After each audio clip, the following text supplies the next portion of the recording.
지난 주일에는 출애굽기 1장을 가지고 환난 중에 번성하는 이스라엘 제목으로 말씀을 다시 나눴습니다. 창세기 마지막 부분에는 야곱의 가족들이 애굽으로 이주하는 이야기가 나옵니다. 그리고 출애굽기 1장에 보면 애굽으로 내려간 야곱의 가족 70인이 이제 그 땅에서 생육하고 번성하게 되어서 큰 민족이 되었음을 보여줍니다. 이처럼 그 70인 가족에 불과했던 한 시족이 애굽 땅에서 큰 민족이 된 것은 바로 하나님의 언약의 성취죠. 하나님께서 아브라함에게 일찍이 아브라함 너의 후손이 큰 민족을 이루게 되리라 하는 약속을 해주셨는데 그 약속을 하나님이 신실하게 지켰음을 보여주는 것이 출애굽 1장의 기록입니다. 그러나 그처럼 애굽 땅에서 큰 민족이 된 이스라엘에게 좋지 않은 일이 생기죠. 뭡니까? 8절에 보면 요셉을 알지 못하는 새 왕이 일어나서 애굽을 다스리더니 이스라엘 백성들을 학대하며 압제하기 시작했다고 기록하고 있습니다. 지난주에 말씀드린 것처럼 여기서 요셉을 알지 못하는 새 왕이라고 하는 것은 요셉이 국무총리로 숨겼던 그 애굽의 왕조가 무너지고 새로운 왕조가 들어섰음을 의미합니다. 그리고 이처럼 요셉을 알지 못하는 새로운 왕이 나타나자 그 애굽의 왕은 그 이스라엘 민족을 노예화시킵니다. 그래서 큰 국고성들을 짓는데 강제 교육을 시키면서 그들을 노예화시켜 나가기 시작합니다. 그러면서 또 한편으로는 이스라엘 민족이 더 번성해서 강성해진 것을 막기 위해서 그들에게 유아 살해 정책까지 쓰면서 이스라엘 백성들을 억압했고 이로 말미암아 이스라엘 백성들의 탄식 소리와 부르짖음의 소리가 하나님께 상당히 되고 있었습니다. 이런 가운데 하나님께서는 이제 그 이스라엘을 그 애굽 땅을 또 구원해 내실 계획을 이제 세우고 계셨는데 그러한 하나님의 구원 계획 속에서 중요하게 쓰임을 받을 사람이 누굽니까? 바로 모세이죠. 자, 우리가 오늘 다 읽지는 않았지만 출애굽기 2장에 보면 어떻게 그 모세가 어떤 과정을 통해서 출생을 하며 어떻게 성장을 했는가 하는 그 모든 그것이 기록이 되고 있습니다. 모세는 이제 레이지 파에 속해 있는 한 가정에서 태어났는데 그 모세가 태어날 당시에 애굽의 바로는 히브리인 아이들이 남자아이들이 태어나면 다 그 아이들을 어떻게 하라고 했습니까? 나일강에다가 던져서 죽이라고 하는 그 유아 살해 정책을 펼치고 있습니다. 그러나 모세의 부모들은 그 아이가 태어났을 때 그 아이를 숨기면은 아마 가족들까지 다 죽이겠다고 하는 그런 위협을 하고 있었겠지요. 그러나 그런 정치적 위협 속에서도 이 태어난 아기가 그 하나님 보시기에 아름다운 아기임을 보았다. 성경은 그렇게 이해하고 있습니다. 하나님 보시기에 아름답다는 것은 그냥 예쁘다. 참 애기가 참하다 하는 그런 의미가 아니라 무언가 이 아이를 향한 하나님의 뜻이 있는 것 같아. 그런 것이 믿음으로 깨우치가 됐다 그 말입니다. 특별히 이제 나중에 아시게 되겠지만 이 모세의 부모들은 믿음의 사람이었습니다. 그래서 그들은 그 자기네 민족이 애굽 땅에 와서 산지 벌써 400년이 되어 보고 있고 그런 가운데 자기 민족이 지금 노예가 되어 있지만 하나님께서 자기 민족을 구원해 내셔서 해방시켜 주실 것이라는 걸 믿고 있었습니다. 그것은 바로 하나님의 약속에 근거한 믿음이었지요. 그 믿음을 갖고 있었기에 아마도 그 모세의 부모들은 그 태어난 아기를 봤을 때 그런 믿음이 왔던 것 같아요. 어쩌면 이 아이가 하나님이 자기 민족을 구원하는데 그 과정 속에서 쓸 그런 아이로 하나님이 태어나게 하신 게 아닌가 그런 믿음이 온 겁니다. 그래서 그들은 그 아이를 죽이지 않고 숨겨서 키웠지요. 그러니까 숨겨서 키우다가 어느 정도 크게 되니까 아이의 울음소리도 커지게 되고 더 이상 숨길 수 없게 되자 이제 하나님께 모든 걸 맡기기로 하고 그 아이를 갈대 상자에 담아서 어떻게 합니까? 나일강에 이렇게 끼워봅니다. 그래서 그것을 어떻게 하는가 지켜보고 있죠. 그 누나인 미리암이. 근데 그때 마침 그 나일강에 누가 왔습니까? 그 바로의 딸인 애굽의 공주인 하셉수트가 그 나일강에 목욕을 하러 왔다가 이제 목욕한다는 건 뭐 목욕할 곳이 왕궁에 없어 오는 게 아니라 그들한테는 그 나일강이라는 게 뭐지 하나의 일종의 신과 같은 존재이기 때문에 거기서 이제 그 목욕을 하는 건 특별한 종교적인 의미가 있는 것이었겠지요. 그 나일강에 이제 그렇게 목욕을 하러 왔던 그 바로의 딸의 눈에 그 갈대 상자에 담긴 어린아이가 눈에 띄었고 그 아이가 우는 모습이 우는 울음소리가 들렸습니다. 그러자 그걸 갖고 오라고 했고 거기 아기가 들었는데 그 아기가 애굽 사람이 아닌 뭐예요? 히브리 사람인 것이 보였어요. 그런데 그 공주는 그 아이를 보자 아주 애틋한 민망히 여기는 마음과 애틋한 마음이 생겨서 그 아이를 뭡니까? 내가 기르겠다고 얘기합니다. 그랬더니 그때 그 광경을 지켜보고 있던 모세의 누인 미리암이 쫓아가서 이 아이를 키우려면은 유모가 필요하지 않느냐? 히브리 사람이면 더 좋지 않겠냐? 그랬더니 공주가 그러면 이 아이를 젖을 먹일 만한 지금 젖이 나는 히브리 여자가 있으면 나한테 소개해라. 그랬더니 누굴 소개합니까? 바로 모세 친모인 요게벳을 소개를 했고 그래서 이제 모세는 태어나자마자 죽을 위기에서 건짐을 받아가지고 양육은 누구한테 받아요? 생모지만 유모처럼 여겨집니다.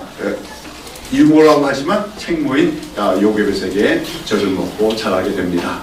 그리고 이제 젖을 떼고 나서는 왕궁에 들어가서 이제 공주의 딸로 입양이 되어지는데 여기서 이 모세가는 참으로 기이하게 생명의 건짐을 받은 사람으로서 그 모든 과정이 하나님의 섭리에 의한 것이었습니다. 근데 여기서 이제 이 모세를 그 양아들로 삼은 그 애굽의 공주 이름이 하세수트라고 불려집니다. 하세수트 공주라고 해서 그녀는 그 애굽의 왕이었던 바로였던 투투모세 1세라고 하는 사람이 있는데 아주 강력한 애굽의 왕이었지요. 18왕조에 그 투투모세 1세의 딸인데 무난동녀니까 그 투투모세 1세가 자기 뒤를 이은 아들이 없으니까 이 하세수트가 결혼해갖고 그 사위인 사람을 자기의 후계자로 삼았습니다. 그게 투투모세 2세가 됩니다. 그런데 투투모세 2세와 하세수트 사이에 또 아기가 없어요. 하세수트가 아기를 못 낳아요. 그러다 보니까 이 투투모세 2세가 시녀 하나를 들여서 거기서 아들을 낳아가지고 그 아들을 왕으로 삼았습니다. 그게 바로 투투모세 3세가 되는 거예요. 이런 과정인데 그런 과정 속에서 하세수트는 지금 결혼했지만 스라의 자녀가 없었고 어쩌면 자기 남편과 시녀 사이에서 난 아들이 왕이 됐다는 것에 대해서 못마땅하게 여겼는지도 모릅니다. 그런 가운데 이 히브리아의 소년을 발견하게 되었고 거기서 비록 아기를 낳지 못했지만 그 여자로서의 모성애가 발동해서 그 아이를 보니까 친근하기도 하고 또 예쁘기도 하고 그래서 아마 그 아이를 자기 아들로 받아들인 것 같습니다. 아무튼 이 바로의 딸이라고 하는 이 하세수트 공주는 당시에 비록 직접 그 파라오가 되진 않았지만 상당한 실권을 갖고 있었던 공주였고 바로 그런 공주의 양아들로서 바로 애굽의 왕자로서 이제 모세는 자라게 되어집니다. 사도행전 7장에 보면 모세가 애굽의 왕궁에서 자라면서 애굽 사람의 학술을 다 배워. 애굽의 학문, 당시 애굽은 그 학문이 굉장히 발달되어 있었지요. 뭐 수학, 천문학 할 것 없이 많은 그 지식과 학문이 발달했던 나라가 애굽인데 그 애굽의 학문을 다 배웠고 그래서 그가 뭡니까? 그 말과 행사가 능하더라 했습니다. 말, 운변술, 연설하는 거 이런 것도 잘 할 수 있었고 또 모든 문무를 겸비한 그런 사람이 되었다. 말하자면 애굽의 왕자로서 뭡니까? 애굽의 통치자도 될 수 있는 그런 자격을 갖추게 되었다고 하는 것입니다. 자, 그런데 바로 그런 모세가 40세가 되었을 때 한 가지 사건이 일어나게 되는 것입니다. 오늘 여기 본문에 아주 읽은 본문이 그것이죠. 오늘 본문에 보면 11절에 보면 모세가 장성한 후에라고 했는데 성경을 보면 이때 그의 나이가 40세였습니다. 말하자면 완전히 장성한 자로서 문무를 겸비하고 말하면 경쟁자를 제치면은 애굽의 왕도 될 수 있는 바로가 될 수 있는 그런 시기였다고 하는 것이죠. 그런데 그런 그가 한 번은 그 노역 현장, 강제 노역의 현장에 나가서 자기 동족들을 보았고 그 고역함을 보았다 하겠습니다. 보았다는 말은 목격했다는 말입니다. 현실을 지시했다고 하는 말입니다. 즉 자기 동족인 히브리 사람들이 애굽 사람들에게 매를 맞아가며 채찍을 맞으며 감당하기 힘든 노역을 하면서 학대받는 모습을 그는 직시했다고 하는 것입니다. 그리고 나서 그 어떤 애굽 사람이 자기 히브리 사람 한 사람을 치는 것을 보고서 그 애굽 사람을 쳐 죽여서 모래에 감췄다고 했어요. 여기서 그가 쳐 죽인 애굽 사람은 이스라엘 그 노예들을 감독하며 강제 노역을 시키는 감독관, 간역자를 말하는 것이죠. 자, 여기서 왜 모세는 이런 과격한 행동을 했는가? 왜 이런 과격한 행동을 합니까? 여기에 대해서 이제 사도행전에 보면 스데반, 최초의 선교자인 스데반의 설교가 나오는데 거기서 이렇게 설명을 하고 있습니다. 한번 보시기 바랍니다. 사도행전 7장 22절에서 25절까지입니다.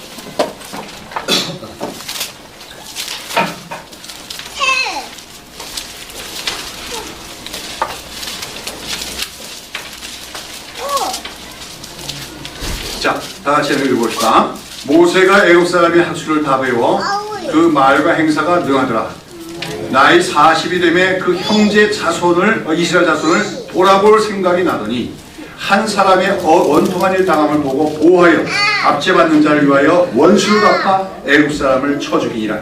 저는 그 형제들이 하나님께서 자기의 조손을 빌어 구원하여 주시려 한 것을 깨달으라고 생각하였으나 저희가 깨닫지 못하였더라.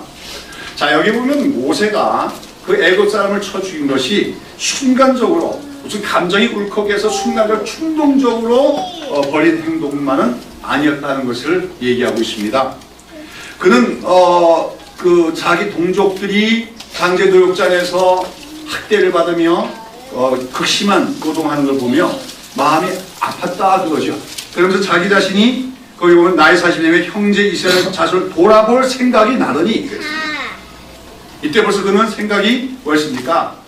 자기는 얼마든지 개인적으로 일신상의 부귀와 영화와 편안한 삶을 살 수 있는 조건이 갖춰진 사람이었지만 자기의 동족인 이스라엘이 고생하는 걸 보고 저들 위하여 내가 무언가를 해야 되지 않겠는가 하는 생각을 갖게 되었다는 거죠.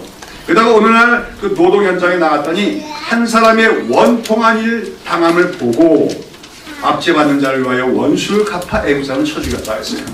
그냥 뭐 감정 아무렇게나 그냥 폭력을 휘둘러가지고 한 사람을 죽인 것이 아니라 가만히 봤더니 어떤 애굽 감독관이 히브리 사람 한 사람을 심하게 매질을 하고 있는데 보니까 정당하지 못하더라는 거죠. 불의하게. 어쩌면 뭐 그 애굽 감독관은 막 본때를 보이기 위해서 그 같이 노예와 일하는 이스라엘 사람들에게 겁을 주기 위해서 한 사람을 일부러 그 매질을 했는지도 모릅니다. 그러나 그건 부당한 일이라는 거죠. 여기서 모세는 의분을 느낀 것이죠. 그래서 아마 어쩌면 뭐 과정이 생략됐지만 그 애굽 감독관에게 따졌는지도 몰라요. 네가 왜 그 사람을 때렸느냐? 그 사람이 그 정도 매를 맞을 일을 했느냐? 아마 물어봤는지도 모릅니다. 그런데 애굽 감독관 이 뭐 이스라엘 민족은 이거 노예인데 이 개취급해도 된다고 이렇게 대답했는지는 모르죠. 그러자 여기서 모세는 그 애굽 사람을 쳐 죽여서 땅에 숨겼는데 그런데 여기 속에서는 아무튼 이 모세의 행동이 대단히 과격했고 근데 여기서 그 다음에 저는 그 형제들이 하나님께서 자기의 손을 빌어 구원하여 주시는 것을 깨달으라고 생각하였으나 하겠어요. 모세는 여기서 의도된 행동을 한 것이기도 합니다. 무슨 말입니까? 내가 이 애굽 사람을 쳐 죽이면은 그걸 내 동족들이 다 보고서 뭐예요? 이 사건을 기점으로 해서 자기 동족들이 자기를 추종하게 될 것이고 그런 말미암아 민중 봉기 사건을 일으켜서 민족의 해방을 해보려고 하는 그 시도를 했다고 하는 의미입니다. 그렇게 해서 이제 모세가 그런 일을 한 것은 어떤 동기에서 나온 것이냐? 무엇보다 자기 동족을 사랑하는 마음에서 나왔던 것이다. 그리고 또 하나님께서 자기와 함께 하시라고 하는 나름대로의 믿음도 가졌던 것을 우리가 알아야 하는 것입니다. 어떤 분은 모세가 이렇게 행동한 것을 인간적인 야망과 가격함 때문에 저진 실수로 보지만 그러나 물론 실수는 실수지만 그 실수가 단순한 실수가 아니라 그에게 있는 믿음에서 나온 행동이었다는 것을 우리는 알아야 된다는 것이죠. 자, 우리가 이 모세의 행동에 대해서 성경이 뭐라고 평가하는가를 봐야 됩니다. 항상 성경은 성경으로 풀어야 된다. 어떤 사건에 대해서 내 생각 가지고 판단하면 안 되고요. 성경은 뭐라고 하는지를 봐야 돼요. 히브리서 11장 24절에서 26절 봅니다.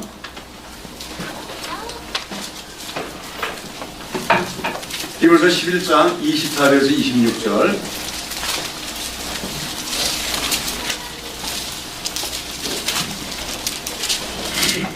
네, 다 같이 함께 읽겠습니다.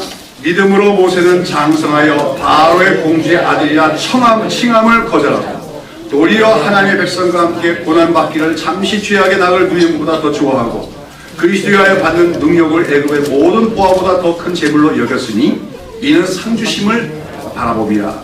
자, 여기 보면 바로 모세가 말하자면 40세가 됐을 때 애굽 사람을 쳐 죽임으로써 민중 봉기를 유도하려고 했을 때 그 모세가 품었던 마음의 자세를 지금 얘기하고 있는 것입니다. 근데 그것이 그런 마음의 자세가 무엇으로 되어진 것이다? 믿음으로 그렇게 얘기하고 있습니다.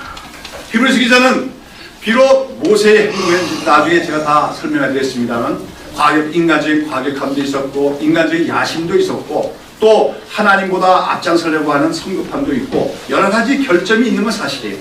그러나 그럴지라도 그의 모든 행동의 동기 속에는 뭐가 있었다는 겁니까? 믿음이 있었다고 성경은 얘기하고 있습니다. 특별히 그는 그 40세가 되었을 때 자기가 잘만 하면은 어쩌면 또 그 당시에 바로 왕에게 굽실거리면 편안하게 얼마든지 영광을 누리며 살 수가 있었지요. 그러나 그는 그런 일신상에 주어진 기득권을 누리며 욕심이지 아니함을 살기를 거부했다는 겁니다. 그러면서 자기 동족을 위하여서 자기가 무언가 할 때 자기의 필연적으로 뭐가 올 걸 그도 알고 있었어요. 고난이 찾아올 것을 알면서도 그는 자기 동족, 하나님의 백성인 자기 동족과 함께 고난받기를 선택했다고 성경은 얘기하고 있습니다. 그것이 바로 믿음의 행동이었다. 성경은 평가하고 있다고 하는 것이었지요. 아까도 말씀드렸지만 모세는 가장 강력했던 아마 이때는 그 하세스도 공주는 죽었을 때예요. 하세스도 한 55세까지 살았다고 하니까 이미 죽었고 그러나 이 같은 애굽에서 막강한 권력을 갖고 있었던 공주인 하세스도의 양자입니다. 그가 말하자면 애굽의 통치권을 두고 현재의 바로와도 경쟁하는 구도 속에 있었던 사람이 바로 모세였다는 것이죠. 그러니 그가 잘만 선택하면은 애굽의 왕이 되었고 당시에 전 세계에서 가장 큰 나라인 애굽의 통치자가 될 수 있는 그런 기회가 되기도 했다는 것이요. 그러나 그는 40세가 됐을 때 믿음의 선택을 하고자 했다고 하는 것입니다. 아까도 말씀드렸지만 모세는 하세스도의 양자가 되었지만 자라나기는 양육되기는 어머니의 젖을 먹으면 양육을 받습니다. 이 요게벳이라는 엄마가 참 믿음의 어머니예요. 그러면서 그 믿음의 어머니 요게벳은 그 모세에게 늘 이렇게 얘기했을 것입니다. 너는 아주 특별한 하나님의 선택을 받은 사람이다. 그렇지 않습니까? 죽음의 위기에서 건진을 받았을 뿐 아니라 이스라엘을 압제하고 있지만 당대 최강 강대국인 애굽의 왕자가 된 이런 기이한 일, 하나님의 특별 섭리가 아니면 될 수가 없는 일이죠. 그만큼 내가 특별하게 구원을 받고 특별한 지위에 올랐다는 것은 하나님께서 너를 분명히 무언가 쓰시기 위한 면을 기억해라. 그러면서 아마 요게벳은 아브라함 언약에 대해서 모세에게 늘 가르쳤을 거예요. 하나님은 우리 조상인 아브라함과 언약을 맺으셨다. 그러면서 하나님께서는 우리 아브라함 후손들이 이 땅에 와서 큰 민족이 이루어지겠지만 그러나 이 애굽 땅은 우리가 영원히 살 땅이 아니고 우리가 돌아가야 될 우리의 기업의 땅은 가나안 땅임을 아마 모세에게 얘기했을 것입니다. 그러면서 하나님께서는 이미 창세기 15장에 나온 얘기지만 그 아브라함에게 하나님께서는 그 후손들이 애굽 땅에서 종살이를 하다가 4대 만에 거기서 나오게 되리라고 해방되리라고 하나님이 약속하셨음을 얘기하면서 지금이 바로 그런 시기가 이미 가까운 때임을 요게벳은 말하면서 네가 바로 이때를 위함이 아니겠느냐. 너가 애굽의 왕자까지 된 것은 너 혼자 호의호식하며 호사를 누리며 영광을 누리며 살라고 하는 것이 아니라 너의 민족을 위해서 하나님이 쓰시기 위해서 너를 이렇게 인도하였음을 기억하라고 더 가르쳤을 것입니다. 여기서 모세는 하나님께 대한 믿음과 자기 민족에 대한 사랑을 품게 되었다고 하는 것이죠. 아무튼 이러한 속에서 그는 자기 동족들이 강제 노역을 당하는 현장에 가서 그 애굽 사람들의 모진 채찍을 맞으면서 너무 가중한 그러한 일들을 하면서 정말 죽지 못해 살아가는 자기 백성들의 모습을 보면서 가슴이 아프고 의분을 느꼈다고 하는 거죠. 그러다가 마침내 한 애굽 사람을 쳐 죽이는 걸 사건을 기화로 해서 자기 동족들의 뭡니까? 그 민중 봉기를 야기해 보려고 했다고 하는 것입니다. 모세는 자기가 그런 행동하면 자기 동족들이 자기를 믿고 따를 것으로 지요. 왜요? 히브리 사람들도 다 알죠. 모세가 누군지 압니다. 그가 히브리 사람 출신이지만 애굽의 공주의 딸이라는 걸 압니다. 실력을 갖춘 자라는 걸 압니다. 권력을 가진 자라는 걸 압니다. 그러니까 우리가 모세를 따르면 우리가 이 땅에서 해방될 수 있을 것이다. 그렇게 하면 따를 걸로 기대를 했다는 거죠. 자, 그런데 어땠습니까? 그 다음날 모세가 다시금 자기 동족들이 강제 노역을 하고 있는 현장에 갔더니 이번에는 자기 동족인 히브리 사람들이 서로 싸움을 하고 다투고 하고 있는데, 근데 보니까 어떤 사람이 또 불의하게 정당하지 못하게 다른 동족을 때리는 것을 보았습니다. 거기 이제 모세가 또 뛰어들어서 이렇게 하면 안 된다. 우리가 누구냐? 우리가 다 같은 민족, 하나님을 같이 믿는 동족들인데 이 동족들 간에 안 그래도 우리가 노예생을 하면서 참 서럽고 억울한데 같은 동족들끼리 위로하고 또 서로 사랑하지는 못할 망정 이렇게 서로 싸우면 되겠느냐? 타일렀겠지요. 그러자 여기서 자기들 사이에 끼어들어 말리는 모습을 보고 한 사람이 뭐라고 말합니까? 누가 너로 우리의 주제와 법관을 삼았느냐? 네가 애굽 사람을 주인같이 나도 죽이려느냐? 그러면서 대듭니다. 네가 무슨 권한으로 우리의 사건을 네가 판결하려고 하느냐? 네가 어제도 애굽 사람을 쳐 죽이더니 또 오늘은 내가 또 불의하게 했다고 날 쳐 죽이려고 하냐? 이렇게 대듭니다. 그러면서 아마 여기는 아니었지만 바로 그 히브리 사람들이 바로에게 모세가 어저께 애굽의 감독관을 쳐 죽인 사실을 고변해 한 것 같습니다. 그러자 이 사실을 바로가 알게 되었고, 이건 바로 입장에서 무슨 사건입니까? 반역 사건이죠. 안 그래도 아마 그 당시 바로에게는 이 모세가 어떤 존재입니까? 늘 눈의 가시와 같은 존재 아닙니까? 자기는 서자, 말하자면 시녀, 여종의 아들을 알로 태어나서 왕이 된 자고, 오히려 모세는 정통 가문인 하세수트의 양아들이고, 그냥 팽팽하죠. 그러니까 모세가 늘 눈의 가시와 같은 존재인데, 바로 그가 반역을 꾀었으니 어떡합니까? 좋은 기회죠. 바로는 모세를 제거할 수 있는 기회가 왔다 해서 모세를 잡아들이고 죽이라고 하는 명령이 떨어졌고, 이런 소식을 들은 모세는 황급하게 도망을 치고 맙니다. 이제 그 다음에 나온 얘기들은 이렇게 해서 모세가 미디안이라고 하는 광야로 도망을 하게 되고, 그리고 그 광야에서 이드로라고 하는 그 지역의 제사장의 딸을 만나게 되고, 그 딸과 결혼해서 이제 그 이드로 제사장 집에 대리사위로 살아가게 됩니다.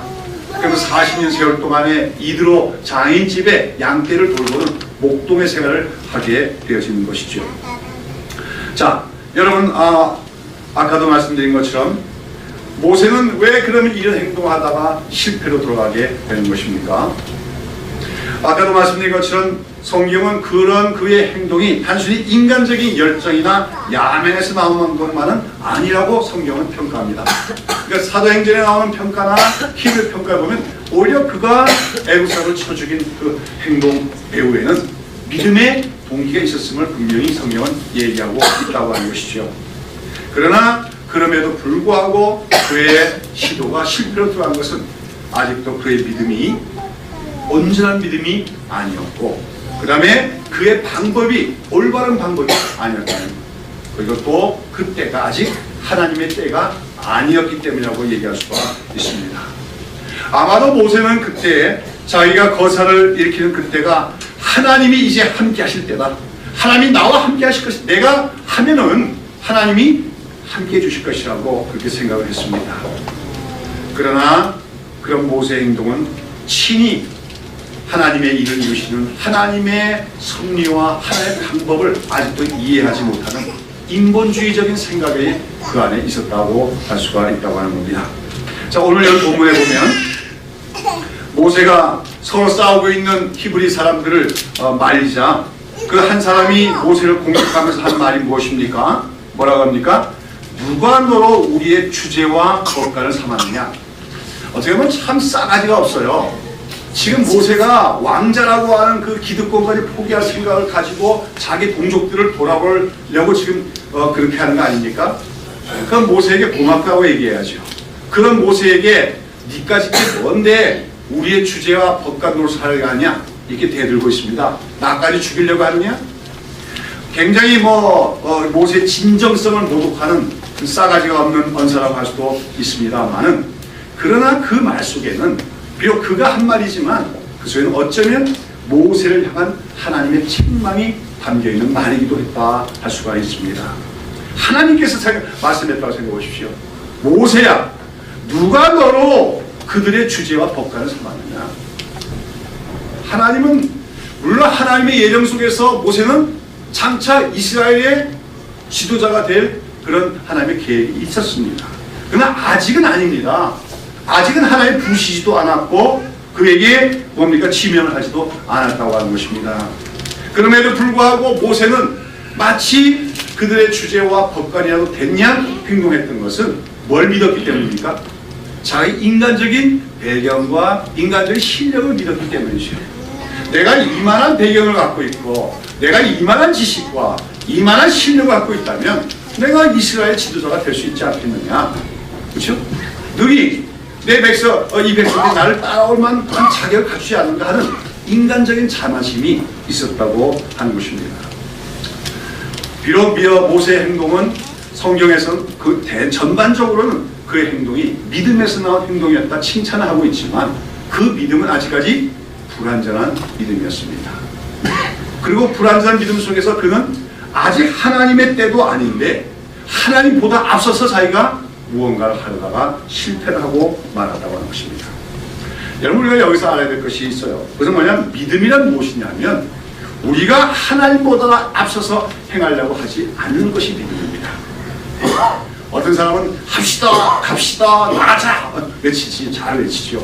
선동을 잘하는 사람이 있습니다. 어떤 교회들이 그런 일을 많이 합니다. 그러나 그것은 믿음이 아닙니다.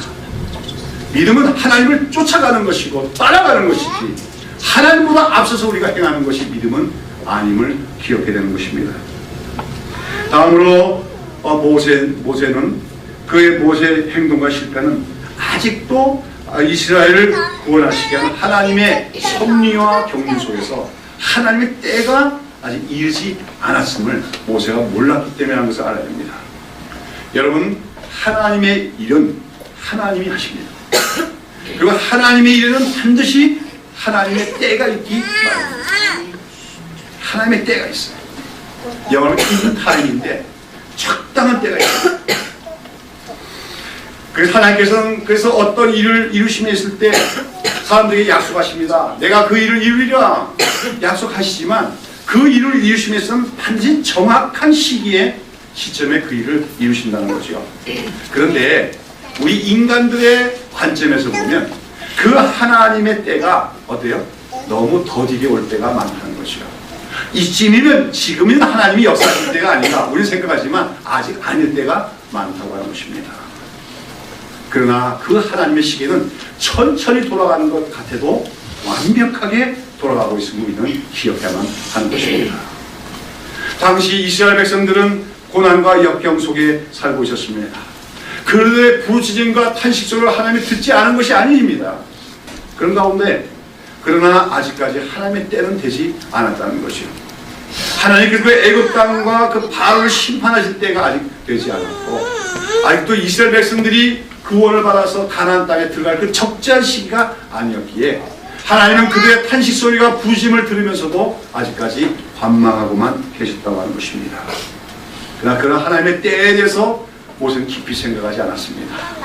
자기 백성들이, 자기 동족들이 고통을 당하고 있는 현장을 보고 그 다음에 또 내가 이만큼 실력을 갖췄고 이만한 자질을 갖췄으니 자기 인간적인 신뢰 그것을 믿고 나아가다가 그는 실패하고 말았고 하나님의 때를 기다리지 못하고 실패하고 말았다는 것입니다.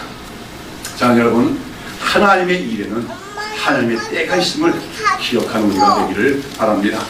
저는 이러한 하나님의 때라고 하는 말씀과 관련해서 우리 교회가 늘 기도해온 제목인 한국교회 부흥과 또 민족 통일에 대해서도 적용을 해봅니다. 아들람 기도에 모이는 인원이 점차 줄어서 지난주에는 이제 5명, 6명 줄었습니다만은 좋습니다. 5명이면 어떻고 4명이면 어떻고 3명이면 어떻습니까? 끝까지 기도할 것입니다. 우리는 기도해 왔습니다. 한국교회 부흥을 위해서 기도했습니다. 그리고 민족의 통일을 위해서 기도했습니다. 그 이 땅에 하나님의 공의와 정의가 실현되는 하나님 나라를 꿈꾸며 기도해 왔습니다. 그러나 10여 년 이상 기도해왔지만 우리의 기도는 아직도 응답받지 못하고 있으며 눈에 보이는 현실은 더 악화만 되고 있는 것이 우리가 보는 직시하는 현실입니다.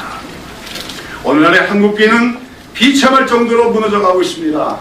세상으로부터 손가락질을 받으며 맛을 잃은 소금처럼 되어서 지금 사람들에게 발에 밟히는 그런 교회가 되었습니다.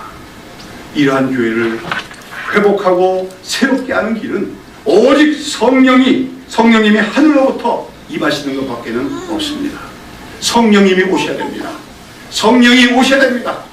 마치 에스겔의 환상 속에서 나타난 것처럼 죽은 자 오래된 그 해골들 속에 마른 뼈들 속에 하나님의 생기가 불어오듯이 성령의 생기가 오늘 한국교회에 불어와야 한국교회는 새로워지고 살아날 수 있고 회복될 수 있는 줄로 믿습니다. 그것이 바로 부흥입니다. 우리는 이를 위해서 10여 년 이상 기도해 왔습니다. 간절히 기도해 왔습니다. 그러나 이제나 저제나 하고 기대해 왔어요. 금년에는 이런 일이 있지 않을까? 금년에는 이런 일이 있지 않을까? 기도해 왔지만 그러나 현실은 오히려 더 악화되고 있습니다. 아마 그런 가운데 한 사람씩 두 사람씩 실망을 하고 아마 기도의 자리를 떠나고 있는 것도 현실입니다. 그러나 그런 하나님의 부흥의 역사는 하나님의 뜻임을 우리는 기억해야 됩니다. 하나님의 뜻이면 하나님이 이루실 것입니다. 그러나 그 때가 있음을 우리는 또한 알고 기다릴 줄 알아야 될 줄로 믿는 것입니다. 우리가 보기에는 지금이 하나님의 성령이 임해야 때라고 생각하지만 하나님의 입장에서는 아직 아닌 하나님의 이유가 있다는 거지요. 저는 반드시 그날이 올 줄로 믿습니다. 그러나 그런 하나님의 때가 오기까지 우리의 필요한 것은 인내입니다. 인내하며 쉬지 않고 기도하는 것입니다. 그 특별히 하나님을 신뢰하는 것이 필요한 것입니다. 이것은 우리 민족의 통일 문제도 마찬가지입니다. 통일이 가까울 듯 하지만 통일은 멀어지고 있습니다. 내년이면 우리 민족이 남북으로 분단된 지 70년이 됩니다만 아직도 통일의 길은 요원하기만 합니다. 남북 간에 어느 정도 대화의 길이 열렸나 했지만 또다시 경색되어서 막힌 지 벌써 10년이 가까이 되고 있습니다. 그러나 이런 민족 통일의 문제에 대해서도 하나님이 역사하실 때가 있음을 믿고 우리는 기다릴 줄 알아야 될 것입니다. 기다릴 줄 알아야 됩니다. 그러면서 그때가 되기까지 오늘도 우리는 눈물로 씨앗을 뿌려나가는 그런 성도들의 본분을 다해야 될 줄로 믿습니다. 다음으로 모세의 그러한 폭력적인 행동이 성공하지 못한 것은 그런 방식이 하나님의 일을 이루고 하나님 나라를 이루는 방법이 아니기 때문이라는 것이죠. 여러분, 하나님의 나라는 인간들의 무력과 폭력에 의해서 이루어지지 않습니다. 모세가 그때 시도했던 건 무력에 의한 봉기였습니다. 민중들의 힘을 모아서 애국의 왕권에 한번 도전해보는 것이었습니다. 그러나 그런 무력과 폭력에 의한 소위 정의의 실현, 그것은 폭력이 더 큰 폭력을 낳을 뿐이한 걸 우리는 기억을 해야 됩니다. 하나님 나라는 그렇게 이루어지지 않습니다. 하나님은 친히 이루십니다. 하나님의 손길에서 이루어지는 것입니다. 그러니까 모세는 그런 원리를 깨닫지 못했기 때문에 자신의 인간적인 힘으로 한번 그러한 하나님의 구원, 해방의 역사를 이루려고 하다가 실패했고, 그런 면에서 모세의 믿음은 참 그래도 칭찬받을 믿음은 되지만 선익은 믿음이라고 얘기할 수가 있는 것입니다. 여러분, 모세를 우습게 보면 안 돼요. 40세 때 그때의 믿음을 우습게 보면 안 됩니다. 저나 여러분의 믿음보다는 훨씬 더 큰 믿음이었고 더 귀중한 믿음이라고 알아야 돼요. 모세는 그 40세에 자기에게 눈앞에 다가온 바로 공주의 부귀 영광을 내던졌다는 것입니다. 비록 그의 방법이 서툴렀고 그가 하나님의 때를 기다리지 못하는 성급함이 있었지만 적어도 자기 기득권 자체를 포기할 정도의 믿음이 있었어요. 어느 한국 교인들이 그 정도 믿음이 있습니까? 하나님 나라를 위하여 내 모든 기득권을 포기할 만한 용기가 있습니까? 그러면서 모세의 믿음을 우습게 보면 안 된다는 거죠. 모세의 믿음은 이미 40대 때 대단했던 것입니다. 바로의 공주로서의 그 기득권과 영광을 다 포기할 정도로 그때부터 자기가 자기 동족과도 고난받을 것을 알면서도 그 길을 선택할 정도로 그는 대단한 믿음의 사람이었습니다. 그러나 하나님 보시기에는 그 믿음은 부족하기에 하나님은 그를 더 믿음으로 성숙하게 하기 위해서 그 일이 실패로 돌아가게 하셨다고 하는 것이지요. 성경은 우리의 믿음을 정금과 같은 믿음이라고 얘기해요. 왜 정금 같은 믿음입니까? 금은 얼마나 귀한 겁니까? 변질되지 않고. 그것처럼 믿음은 귀중한 것이기 때문에 금과 같은 거예요. 우리가 세상의 보화 금은보다도 더 구해야 될 것이 믿음입니다. 근데 또한 그 믿음이 정금과 같다고 여겨지는 것은 정금이 그냥 만들어지지 않기 때문에 그래요. 자연 상태에서 우리가 금 광석을 캐봤자 거기서 정금은 많지가 않습니다. 그 금 광석을 캐서 어떻게 됩니까? 그 연단하는 과정이 있어요. 그걸 녹여내고 또다시 정제하고 녹여내고 정제하고 불순물을 다 제거해야 거기서 뭐가 나옵니까? 100%에 가까운 정금이 만들어지게 되는 거예요. 우리 믿음이 정금 같은 말은 그 말이에요. 하나님은 우리를 사랑하시고 우리를 사랑하신다면 반드시 우리의 믿음을 정금과 같은 믿음으로 만드시기를 원하시는 겁니다. 왜 우리의 삶에 어려움이 있습니까? 왜 내가 기도했는데도 응답받지 못합니까?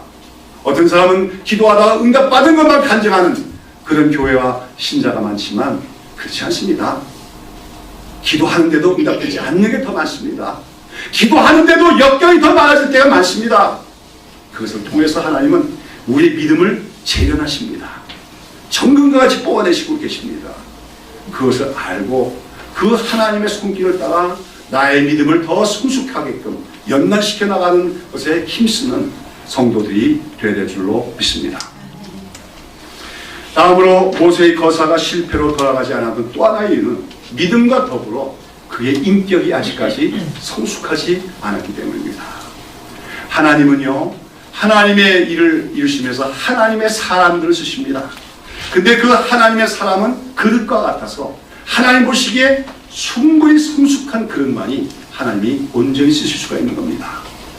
아직 그 그릇이 만들어지지 않은데 하나님의 일이 성취될 수가 없다고 하는 것이죠. 모세는 대단한 사람이었습니다. 40세에 이미 그는 그런 믿음도 가지고 있었고 그런 자격도 갖고 있었어요. 그러나 그 인격이 아직까지 성숙하지 못했다. 그래서 하나님 그를 연단시키고자 하는 것입니다. 먼저 오늘 여기 보면 그는 좀 과격한 성격을 가지고 있었다는 거예요. 그 다음에 또 그는 사람들에게 자기를 나타내 보이고자 하는 과시적인 특성도 갖고 있었다고 할 수 있습니다. 오늘 본문에 보면 그 애굽 사람을 죽일 때도 좌우로 살펴 사람이 없음을 보고 그 애굽 사람을 쳐 죽여 몰래 감췄다고 했습니다. 좌우로 살펴 사람이 없음을 보고 사람들의 눈길을 인식하는 것을 의미합니다. 사람들이 보는가 안 보는가, 또 사람들이 알아주는가 알아주지 않는가, 이것에 민감한 걸 얘기하는 겁니다. 여러분, 우리가 하는 어떤 일이 하나님이 정말로 뜻하신 것이고 하나님이 정말 원하신 일이라면 우리가 사람들이 어떻게 보는가에 대해서는 민감할 필요가 없습니다. 하나님 앞에서 행하면 되는 거예요. 그러나 지금 모세는 하나님 앞에서 그 살인을 한 게 아니라 사람들을 보고 그 시선을 의식하며 그 일을 행했더라. 이건 거꾸로 말하면 사람들이 나를 어떻게 볼까 하는 것을 뭡니까? 관점의 중심이 되었다는 거죠. 우리의 인격은 자라나서 늘 하나님 앞에서 살아가는 사람이 되어야 됩니다. 무슨 일을 하더라도 사람들이 나를 어떻게 볼까가 아니라 하나님이 어떻게 보시는가, 그것이 우리의 중심적인 관점이 되어야 되는 거죠. 그러면서 왜 사람들의 눈을 의식하는가? 그 속에는 사람들로부터 인정받고 칭찬받고 위대한 분이다, 추앙을 받고 싶은 그런 자만심과 허영도 없지 않았다는 것입니다. 여러분, 아까도 말씀드리지만 40세 때 모세의 믿음, 우리와 비교해서도 엄청난 믿음입니다. 그러나 그 속에는 아직까지 그 약간의 불순물과 같은 허영심, 자만심 이런 것들이 있었기에 하나님은 그로 실패하게 하시고 이 그를 연단하기 시작하시는 것입니다. 모세는 그 참담한 실패를 맛보고 미디안 광야로 도망자의 신부로 도망을 가게 됩니다. 그리고 거기서 그 광야에 살면서 어제까지마다 애굽의 모든 영화를 누리며 모든 권세를 누리던 그가 양떼나 치는 목동의 생활을 하게 됩니다. 거기서 그는 낮아지기 시작합니다. 그러나 특별히 그는 자기가 아무것도 아니라는 걸 깨닫게 됩니다. 하나님이 함께 하시지 않으면 자기는 아무것도 아니한 존재라는 것을 기억하게 되지요. 자기가 갖고 있는 실력, 자기가 갖고 있는 학문, 자기가 갖고 있는 지식도 하나님이 인정해 주시면 아무 쓸모가 없다는 걸 알게 되어집니다. 그러던 그가 40년 세월이 지났을 때 어떻게 됩니까? 다음 주에 우리가 출애굽기 3장을 보고 거기서 이제 부르심을 받는 모세를 보게 되지만 만 40년이 지났을 때 비로소 하나님께서는 그를 부르시고 이스라엘의 지도자로서의 사명을 주시게 되는 거죠. 근데 바로 그렇게 되었을 때 모세가 어떤 사람이 되었느냐? 거기서 나오지만 하나님께서 너는 가서 이 민족을 구출해내라 할 때 내가 무엇이간데 가서 합니까? 지나치게 자신감을 상실한 모습을 보게 되죠. 그러나 여하튼 그런 사람이 되어진 겁니다. 민수기 12장 3절에 보면 특별히 모세에서 묘하면 이 사람 모세는 온유함이 지면의 모든 사람보다 승하더라. 지상에 있는 모든 사람 중에서 모세만큼 온유한 사람이 없었다. 그렇게 성경은 얘기하고 있어요. 여기 온유함이란 건 뭐냐면은 먼저는 겸손함을 의미합니다. 자기를 과시하거나 자기를 자랑하지 않고 겸손함을 얘기하고 특별히 자기에게 대적하는 자들에게 함부로 화를 내지 않는 다듬어진 인격을 온유함이라고 얘기하는 것입니다. 우리가 신약 성경에 예수님의 말씀 중에서도 산상수훈에서 뭐죠?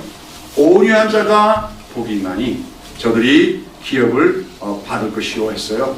그 온유한 자란 말이 영어로 보면 meek, gentle, mild 정도로 번역도 됩니다만은 어느 사역 번역에 보면 well-tempered라고 되어 있어요. well-tempered라는 말이 뭐냐면 well-tempered는 잘 길들여진 그런 뜻이에요. 길들여진 말 아시죠? 가축을 길들이는 걸 얘기합니다. 그래서 이제 우리가 말이나 개를 우리가 조련해서 길을 들이죠. 어떤 품종이 좋은 말이나 그 족보가 좋은 개가 있습니다만은 아무리 족보가 좋은 말이나 개도 조련을 받지 않아서 길들여지지 않으면 쓸모가 없어요. 경주마도 쓸 수가 없고 또 개는 사냥개도 쓸 수가 없습니다. 오히려 그 족보가 좋은 그런 말이나 개일수록 뭐예요? 힘이 세고 또 용맹하죠. 그걸 함부로 사용하기 때문에 그렇죠? 많은 사람이 다칠 수도 있고 그렇습니다. 그런데 그 말이나 개가 조련사에서 어떻게 합니까? 조련이 되어지면 기듭니다. 그 다음에는 어떻게 합니까? 함부로 날뛰지 않습니다. 주인의 명령에만 순종하고 달리자 하면 달리고 서자 하면 섭니다. 최선을 다해 달려갑니다. 또 개 같은 경우도 아주 용맹스럽고 사나운 특성 갖고 있는 그런 개일지라도 길들이 잘 되는 개는 주인의 말만 듣습니다. 아무에게나 지체되지 않습니다. 아무나 물지 않습니다. 가만히 있습니다. 그러나 필요할 때 주인이 명령하면 뭡니까? 아무리 무서운 짐승에도 대들 수가 있습니다. 그게 명견이에요. 그게 길들여진 거죠. 온유한 자라는 건 그런 길들여진 성품을 얘기합니다. 그냥 힘이 없어서 비굴하고 구실거리는 것을 얘기하는 것이 아니라 힘도 있고 능력도 있지만 그러나 하나님에 의해서 통제되어지는 사람, 함부로 화내지 않고 함부로 분노하지 않고 그리고 겸손할 수 있는 사람, 그게 바로 온유한 자인데, 모세는 40년 전만 해도 자기 힘을 믿어서 과신했습니다. 자기 능력을 과신했습니다. 그러나 40년 세월 속에서 꺾어집니다. 하나님의 낮추시는 손길에서 낮아집니다. 그래서 어떻게 됐습니까? 겸손하고 온유한 자가 되고, 그때부터 하나님의 쓰임을 받아서 이스라엘을 구원하는 하나님의 일에 쓰임을 받게 되어진다는 거죠. 어떻게 보면 모세는 이미 하나님이 예정해 놓은 사람이에요. 그러나 하나님은 그러나 하나님의 때가 될 때까지, 그리고 또 모세가 충분히 성숙한 믿음과 인격을 갖기까지 하나님께서 기다리시며 그를 연단하셨다. 그리고 그를 마침내 쓰셨음을 우리는 기억해야 될 줄로 믿습니다. 그래서 이런 모세의 변화 과정에 대해서 D.L. 무디는 이렇게 말했습니다. 모세는 처음 40년 동안에는 자기가 무언가 된 줄로 생각했고, I am something이라고 생각했고, 그 다음 40년 동안 그는 자기가 아무것도 아닌 것을 알게 되었고, I am nothing이라는 걸 알게 되었고, 그 다음에 그 다음 40년간은 하나님께서 아무것도 아닌 사람을 통해서 모든 일을 이룰 수 있다. I can do everything in God. 내게 능력 주신 자에서 모든 것을 할 수 있는 자, 그렇게 믿는 사람이 되었다고 얘기하는 것입니다. 오늘 우리 이 사회, 이 국가, 특별히 우리 교회에 필요한 사람이 바로 모세처럼 연단되어진 사람이라고 할 수가 있는 줄로 믿습니다. 우리는 소위 성공했다고 하는 교회 지도자를 많이 봅니다. 외형적인 크기, 사회적인 명성으로는 성공한 것 같아요. 그러나 그 인격을 보면 참 실망할 때가 많습니다. 욕심을 부리고 독선적이고 또 그 갖고 있는 힘과 권력을 남용하는 그런 사람들을 많이 보게 됩니다. 이처럼 다듬어지지 않고 연단되지 않은 그런 인격과 그 성품 속에서 큰 일을 행한 것은 결코 축복이 아님을 기억해야 돼요. 그건 재앙입니다. 재난입니다. 저주일 수 있습니다. 하나님이 정말로 사랑하시는 사람이 있다면, 그리고 하나님이 정말로 그 사람을 통해서 하나님의 일을 하시고자 한다면, 하나님은 하나님의 때까지 기다릴 수 있도록 그들을 인내하게 하십니다. 그 속에서 그로 하여금 낮아지게 하십니다. 그리고 연단받게 하십니다. 성숙하게 하십니다. 그리고 마침내 그에게 하나님의 일이 맡겨질 때 그를 통하여 하나님의 일은 성취가 되고 하나님의 영광은 나타나게 되는 줄로 믿습니다. 사랑하는 여러분, 오늘도 우리가 믿음 안에서 기도하고 꿈꾸는 일들이 이루어지지 않더라도 우리는 낙심하지 말아야 됩니다. 하나님이 약속하신 것이라면, 하나님의 뜻이 나타난 것이라면 반드시 이루어진다. 그러나 거기에는 뭐가 있음을 기억해야 됩니까? 하나님의 때가 있음을 기억해야 될 줄로 믿습니다. 그리고 하나님께서는 그 하나님의 때까지 우리가 인내하게 하시며 우리 한 사람에 한 사람에 말씀하십니다. 하나님의 때까지 너희가 연단되거나 더욱 성숙해지라고 오늘 우리에게 말씀하고 계신 줄로 믿습니다. 아까도 말씀드렸지만 저는 오늘날까지 교회를 섬기고 목사로서 일을 하면서 다른 꿈을 가진 건 없습니다. 이 한국교회에서 이름 받고 그런 명예를 나타내는 그런 것도 없고, 아까도 얘기한 것처럼 우리 한국교회가 살아나기를 바랍니다. 한국교회가 진정한 부흥이 오기를 바랍니다. 또 이 민족이 정말 아름답게 통일되기를 바라는 것이 저의 소원일 뿐입니다. 그런데도 그러한 우리의 꿈과 비전이 아직까지 성취되지 않더라도 우리는 하나님의 때가 있음을 믿고 기다리면서 그 때가 되기까지 하나님의 그 손길 아래 낮아지며 좀 더 성숙해 나가는 우리 그리스도인들, 하나님의 성도들이 다 되기를 예수님의 이름으로 축원합니다. 기도합니다.